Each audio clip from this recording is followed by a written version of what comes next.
Hello, everybody, and welcome back to the Off-Farm Income Podcast. Hey, thank you so much for joining us here on our YouTube channel for episode number 1027. Well, we're taking you up to upstate New York today, and we're going to be speaking with Madison Nolley, and we're going to be talking a lot about transitions from placement to entrepreneurship SAEs, competitiveness, and being loquacious. We're also going to be talking about sharing your message on social media. There's actually a lot packed into this interview with this really impressive young lady who, while she's only a freshman in high school, is about halfway through her FFA career already because she was able to begin in the 6th grade. Really interesting stuff. Very eager to share it with you, and we're going to get it started for you right now. Madison, welcome to the show. Thank you so much for joining me today. You're welcome. It is great to speak with you and great to see you on the screen there, and I'm looking forward to the conversation. Where are we talking to you from? I'm currently in my kitchen table. Okay, and where is that? Where is the kitchen table located? It's located in Munnsville, New York. Okay, Munnsville, New York. I've been doing a lot of interviews recently from New York, and it's very interesting. I really need to get up there and explore that state. I live in Idaho, so I'm a ways away, but that does not stop me from getting out and about every now and then. What part of the state is Munnsville in? It's right around Central New York. If you know where Syracuse, New York is located, it's about an hour away from there. Okay, so near Syracuse. Very interesting. I've been fascinated since college with lake effect snow. Are you too far from the Great Lakes to get lake effect snow, or do you get some of that over where you're at? We get lake effect snow a lot, and it's not good. I personally do not like the snow. I'm good with the snow for about a month, and then I'm like, you can just leave. Which New York is not a good state for if you don't like snow, because we still have snow currently. Like, our weather is like so bipolar. Like, it's like spring weather like 2 days ago, and then we just got a huge snowstorm. And then the snow's melting again today. So just snow, spring, rain, and then more snow. Yeah, I imagine if you live there and you get lake effect snow and you get like 2 feet overnight, it's not that fun. I just want to come experience it, then leave is what I want to do. But I want to see it snow that hard. It's pretty great. Like, you don't think it could snow that much, and then it just comes down. And sometimes it looks like powdered sugar sometimes, and you're like, how is that snow? But it's pretty great. Like, I would definitely come up to experience. Like, if I lived in like Texas or something, I'd definitely come up here like every once in a while to experience the snow. Just to experience. Okay, well, one of these days, it's a bucket list item for me. One of these days, I'm going to have a winter somewhere where I can experience lake effect snow. I want to try that out. All right. Okay. So you are in your kitchen. Is your kitchen located A, in town, B, on a farm, or C, somewhere in the middle of those two? Somewhere in the middle. My house is actually on a hill. We have 2 hills here in Munnsville. We have the East Hill and the West Hill. I'm located on the East Hill, and about a mile that way is the farm my grandfather used to own. We actually sold it because his age couldn't keep up with it. But one of our family friends owns it now, and it's a dairy farm. I'd say it has, I don't know, like maybe like 200 cows, I think. I don't know. And then they do planting every spring and summer. Sure. So I don't necessarily live on a farm, but I'm around it a lot. So. Gotcha. And there's farming and a farm in your family history. Now, yes. Munnsville, New York, there's 2 hills. That's it. You've got 2 hills in east and west, and that's it. It's over. 2 main hills. There's a bunch of valleys. Like, my school is located in the valley. That's why it's called Stockbridge Valley. Okay. But most of the kids either live in town or on the 2 hills. Okay. Got it. Oh, that's interesting. One of these days, I will see. Okay, so now is this your first year in FFA, or were you able to start in middle school? Our school currently allows members to start in 6th grade, which is a really great time to start, because that is when our school mainly gets into like the whole middle school, high school thing. I know some schools around here don't allow their kids to start until 8th grade. I don't think that's necessarily the best. I think it's good to start in 6th grade.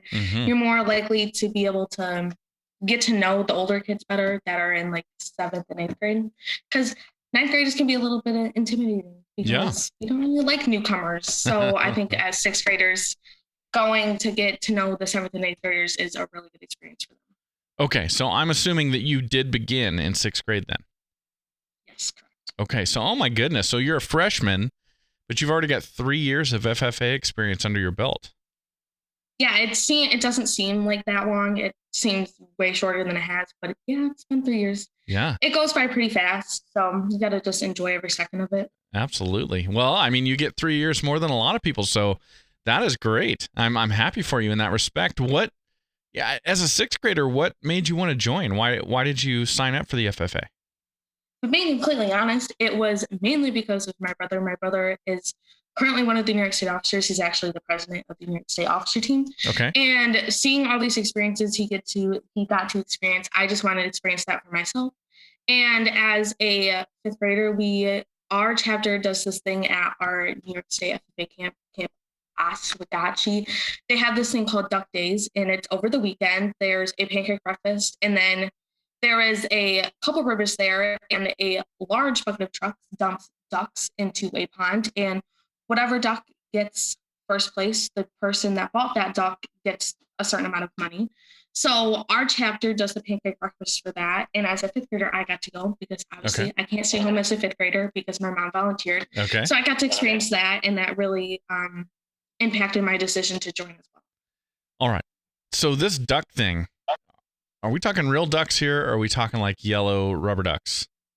No, rubber ducks. If I was going to talk about that, I actually have one of the ducks. Don't ask me where it is. And I know my brother has one too. They're not like normal sized ducks though. They're bigger than like regular sized rubber ducks, but not like huge rubber ducks. I don't know how to, like, middle ground. And how is a winner selected?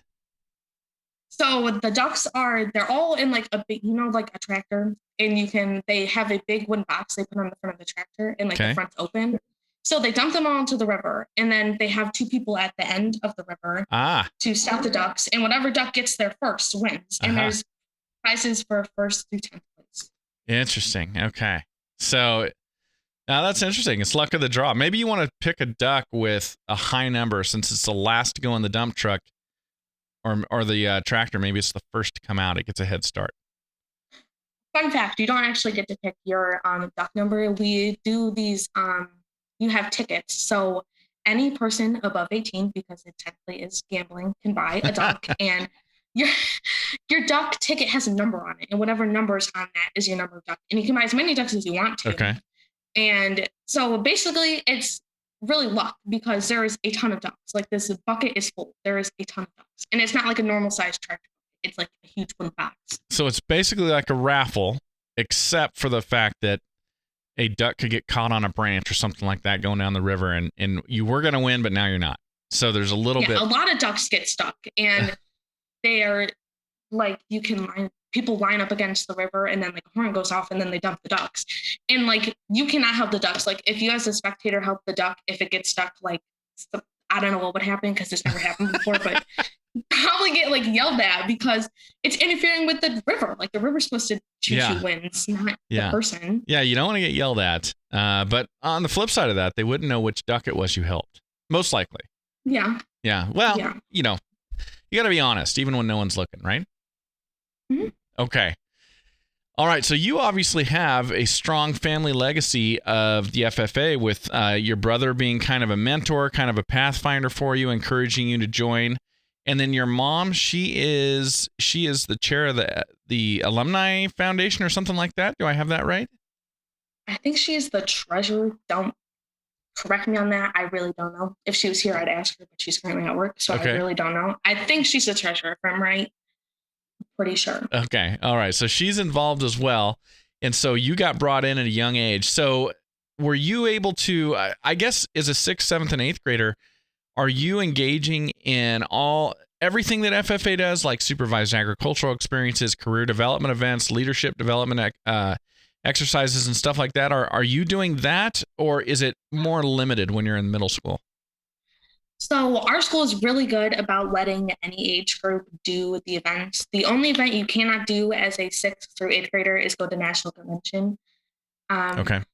Oh, and there's like the day trips you can't go on either. Like, here in New York, we had this thing called New York State Farm Days, and it's held at a school in Madison County, which is the county my school is located in. And they select a couple senior high members, and senior high is 9th through 12th grade members.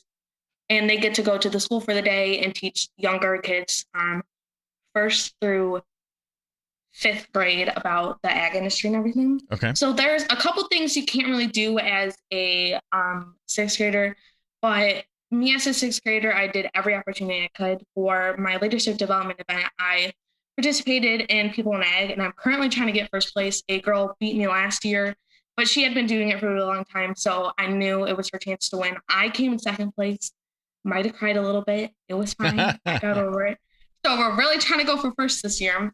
And then in seventh grade, I participated in People in Ag as well and Creed, FFA Creed. That's a very popular contest for the junior high. Mm-hmm. And then I tried to write my junior prepared speech. That did not end well. I ended up, it was a couple nights before the speech was due, and I was not ready at all. And I literally ended up in tears. So I was like, I'm never doing this contest again. Not for me. And guess what? I'm ending up doing it this year. And I actually really liked my speech, and I came in second place for the district contest. Nice. So that's pretty dang good. And this year I am participating in junior prepared, junior creed, and junior prepared. And then for a group contest, I'm participating in junior chapter meeting, which is basically you go into a pretend meeting with 7 other members, and you perform an FFA meeting, and whoever does it better basically gets first place, and then you also have to do a test. Okay. So that's pretty fun as long as you have a good team, because some of our members don't get along as well as other members do. But our team really gets along well, and we know how to goof around. So. Okay, good. Well, you have got a unique officer position title. I've never heard of this before, but you are the social media reporter. Is that correct? Okay. So basically my job as a social media reporter is to send out information on our social media platform, which is on Instagram. It's at Stockbridge Valley FFA, I'm pretty sure. Don't quote me on that. And we also have a newspaper reporter, which is my really good friend, Reverend Katie. She sends out articles through the newspaper, but as you know, it's really hard to get a newspaper, especially out here. So it's way easier to inform our members on what's going on a day-to-day basis through our Instagram platforms. We also send them out emails as much as we can, but our members are not good at checking their emails. Neither am I, so I can't say, oh, I check my email, because I don't. So it's much easier to inform our members on what's going on day to day on our Instagram page. And it's also way easier to inform our community on what's going on for Instagram pages. And we have gained quite a bit of following over on our Instagram page because of our National FFA Week, which is a week dedicated to the FFA, obviously from the name. And they send out a calendar which has a theme for every day, and I made a post for every day. And then we also did member spotlights, which basically I sent out them a list of questions, asked them to send me pictures and the answers to the questions, and then they get a post dedicated to them. And another thing I also like to do is tag our members in our FFA post, because I feel like it's important, because most of our members don't get much traction. So it's a way to help them build their Instagram platforms as well as help build ours. Just, I don't know. I like being tagged in my posts on my photos. And I think it's a really good way for, like, if their family members want to be like, because there's a section on Instagram where you can see who's been tagged in photos. So I feel like it's an easier way for their families to look at it too. Okay. Now, how long has this position existed, I guess is the best question. Our chapter is really interesting in the way we do our officers. We try to give every person that deserves an office, because if you didn't know, there are 7 offices for the FFA officer team. We added 2 vice presidents and an extra reporter. I got the extra reporter position. So I have had this position since July 1st, because all FFA officers end on officer positions end on July 1st, and then new positions get given out on July 1st. Okay. So I've had the position since July 1st. And if I decide to run for an office again, I will figure out what office I get oh my God, what's the right word? During our FFA banquet, which happens every year, which is basically a way for the community to get together and spotlight all of our members' accomplishments personally for our chapter. And then we also give out a couple awards there. Awesome. Well, that sounds like a lot of fun, and it sounds like you're very good at it. So, were you already well versed in social media and Instagram and all of that before you got this position, or have you learned that since? I absolutely love Instagram personally. It's one of my favorite social media platforms besides Snapchat, but our chapter does not have Snapchat because it's kind of iffy. Okay. So I was very well informed on how Instagram works before, although I absolutely hate the new update. Don't even get me started on the new update. It kind of sucks. So I had to work my way around that. I did learn a new couple things though, like they have a new text feature on the stories, which I really like. It makes the text move really great. And I also learned an easier way to make posts, which is um, most of our posts have really long paragraphs. So I type the paragraph out in my notes app on my phone, and then I paste it in there, find all my pictures beforehand, and then submit them in there. And then I tag all of our members. I don't know. I feel like it's a really great way for our members to get traction as well. And then I just post it, and it takes about 3 seconds. Awesome. Okay. Well, it sounds like you figured it out. I know it can be time consuming. I try to keep up with it to grow our show and to reach out to everybody. And as my producer Elliot would tell you, I don't do the best job. It is time consuming, and it's one of those things that I'm constantly trying to learn and figure out. But it's the way of the world. That's how we communicate now, right? Yep. Okay. Well, how many FFA advisors do you have there? We currently have 2 FFA advisors. Our junior high FFA advisor is Patty Waldron, and our senior high FFA advisor is Erin Smith, also known as Erin McCaffrey. She got married 2 years ago, but we all knew her as Mr. Caffrey before, so she stays Mr. Caffrey, and our newer members call her Mrs. Smith. So it's kind of weird, but it's all good. All right. Well, thank you very much for acknowledging them. Let's talk about your supervised agricultural experience. So I'm very interested in what you've been doing. Explain to us what it is. So I currently haven't been able to start my supervised agriculture experience because of the snow, because my supervised agriculture experience needs to happen outside because I'm growing dahlias. I recently received a grant to build my boxes because my SAE is a new starting out SAE. And I realized without the grant money, I would not be able to do this. It would not be financially possible because I have to buy treated lumber because it rains a lot here. Mm-hmm. And if I don't have treated lumber, the wood boxes would absolutely rot and it would not be pretty. And I hate picking rocks. And no, I do not like picking rocks. And I live on a hill. That means there's a lot of rocks. And I was like, I'm not picking rocks. Absolutely not. So I decided that I was going to build wooden boxes because my brother is a great carpenter, as you call him. Okay. Although that's an offside project. He does it for fun. Okay. So it's like, he can help me. I need to get the financial standings to do this. And thank God I received the grant. I was not expecting to. That's awesome. It takes many members a couple of years to get their grant. So everyone was like, don't give your hopes up. Don't feel like you're going to get it. So I was like, hey, I'm not going to get it. And then my FFA advisor, Mr. Caffrey, told me to go see my mom one night. Like, she texted me. So I went out to see my mom, and she showed me the email from the girl. And I had actually received the email earlier. So this is a lesson. Check your email, because I would have known sooner if I checked my email, but I didn't. And I literally almost cried when I found out. I was like, wait, no.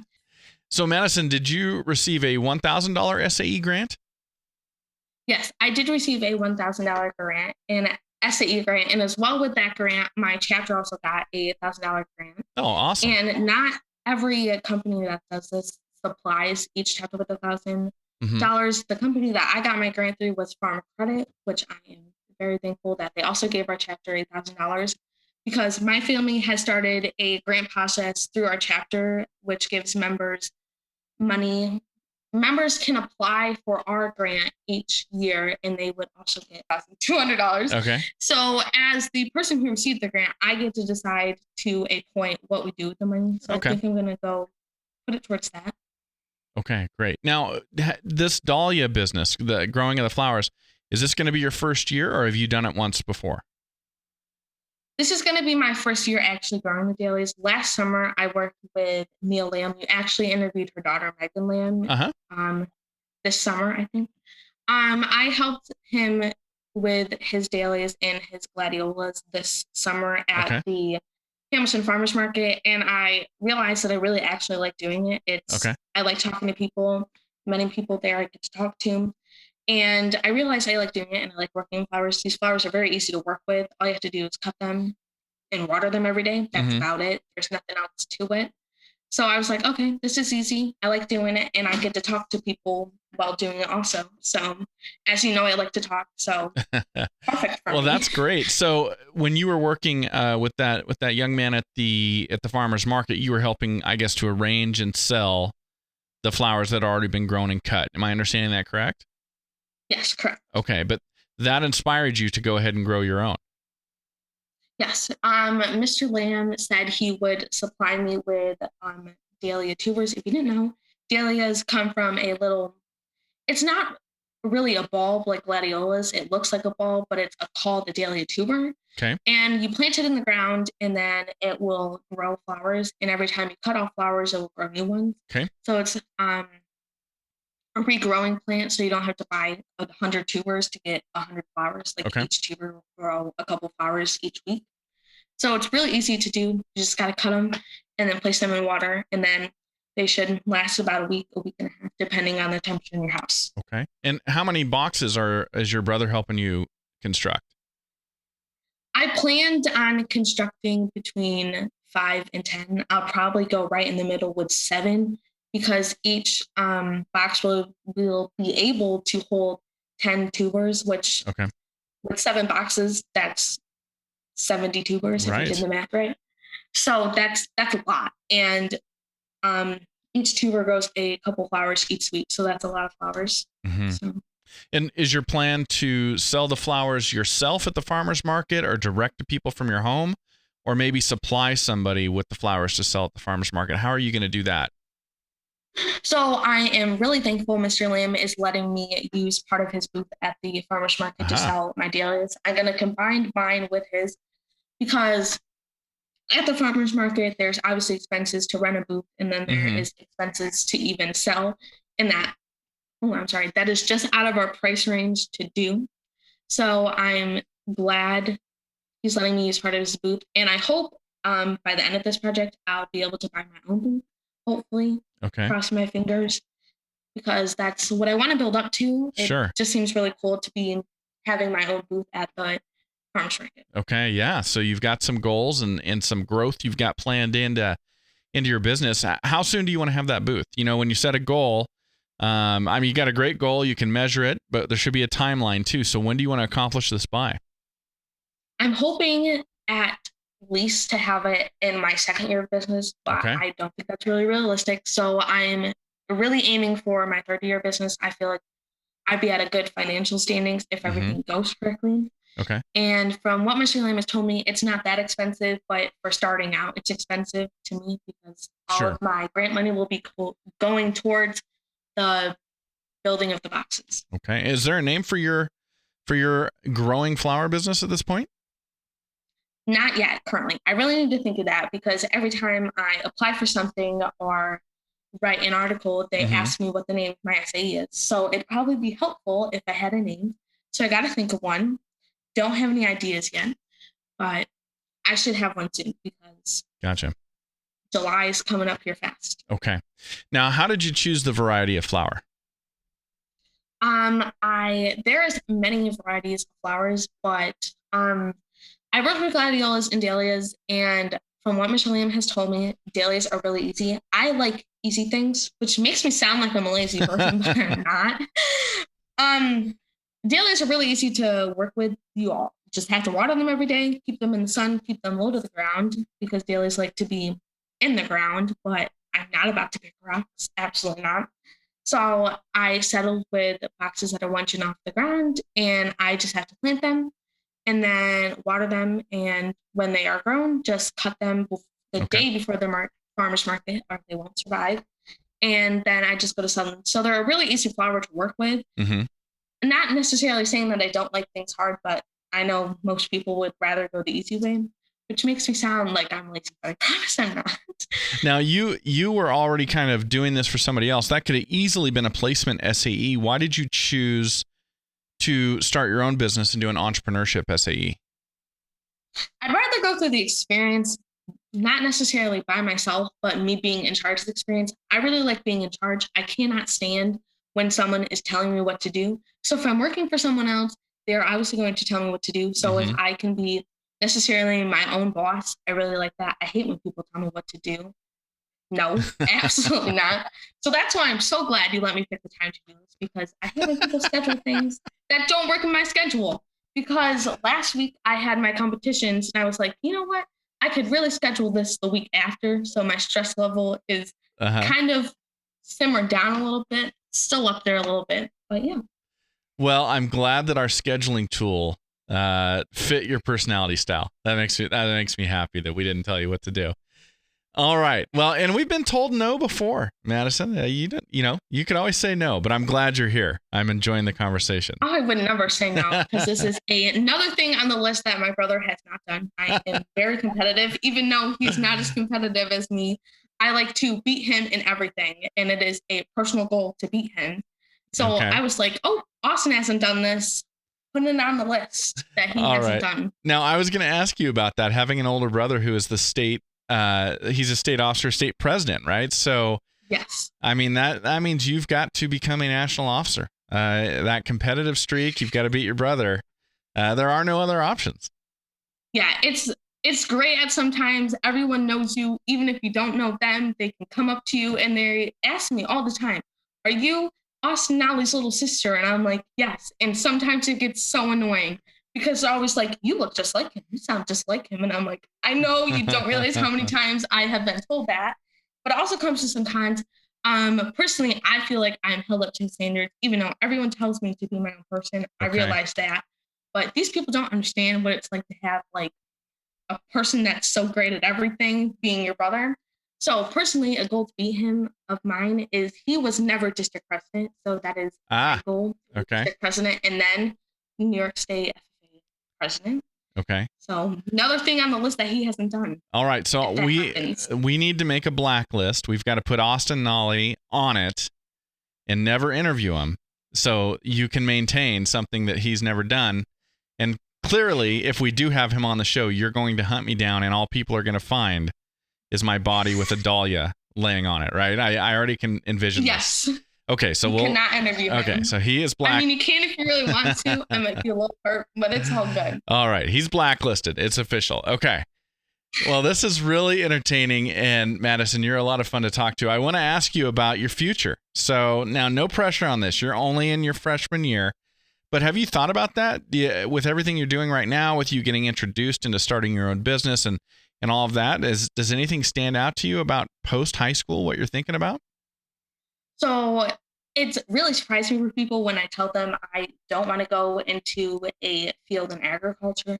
It is a great thing to do now. FFA has taught me a lot of things about leadership in the agriculture industry as well. But personally, I've always been fascinated with the medical industry, and I've really been looking into physical therapy lately. And I think it is not one of my set in stone plans, but one of the plans I've been looking into it a lot. And I feel like it'd be really interesting. My brother is going to go into the agriculture industry, which is not surprising at all. I figured he would, but I don't know. It's just not for me long term. It's would be a great hobby for me to do when I'm older, but not as a job. I could not see me doing it as a job. Well, there is no issues with that at all. You're going to learn a ton of skills in the FFA that you're going to be able to use in whatever career path you go down, but you've got to do what's right for you, because we want everybody ultimately to wake up in the morning and be eager to go to work, not dread it. So you got to find the right thing for you, Madison. So I'm proud of you for recognizing that already. I mean, you are just in 9th grade, but you've already kind of figured out that you're going to be true to you. And I think that's a big part of the battle. Okay. So I want to ask you a piece of advice for other students before we wrap it up. You're obviously very competitive, but you've got a really good way of looking at it. And I know you say a lot of the stuff you do about competing with your brother tongue in cheek, although that competitive spirit is definitely there. Tell other students how they can take that intense competitiveness and channel it correctly to help them achieve stuff. Okay. So advice I have for members that are very competitive is don't let that competitiveness interfere with your whatever you're doing. Don't let it interfere with that. Don't be so competitive that what you're doing that you're, oh my, hang on. I know what I was trying to say, but it's not comprehending in my brain. So don't be so competitive that what you were doing is interfered by the competitiveness. Like if you're speaking, don't be so competitive with other people that your speaking is hindered because you're so focused on beating other people. Yes, when I am doing my competitions, I'm focused on beating other people, but I'm not so focused on it that it is hindering my ability to do it as well as I can. If that makes sense. No, it really does, and I think you're touching on a good point that you may want to be the best you can be, and you may want to stand out. But on the flip side, an FFA chapter is like a team, so you don't want to do that at the expense of other people. You want to pick them up and help them along the way as well. Yes, like with our chapter meeting contest, you are scored individually, but you don't want to be so competitive with other people that the whole team fails because of your competitiveness. Sure. Yeah. Well, Madison, it has been a lot of fun to speak with you, and I definitely see you continuing in speaking positions going forward in your FFA career and the rest of whatever career that you do wind up in. Thank you so much for joining me today. Welcome. Thank you for having me. Well, thank you for being here, everybody, and thank you to Madison Nolley for joining us here on the Off-Farm Income Podcast. We would love to have you as subscribers to our YouTube channel, everybody. Please click that subscribe button below. And hey, please follow us on social media as well. You can find us on Facebook, Instagram, Twitter, and LinkedIn. And everybody, until next time, enjoy your journey to the ultimate lifestyle business, agriculture.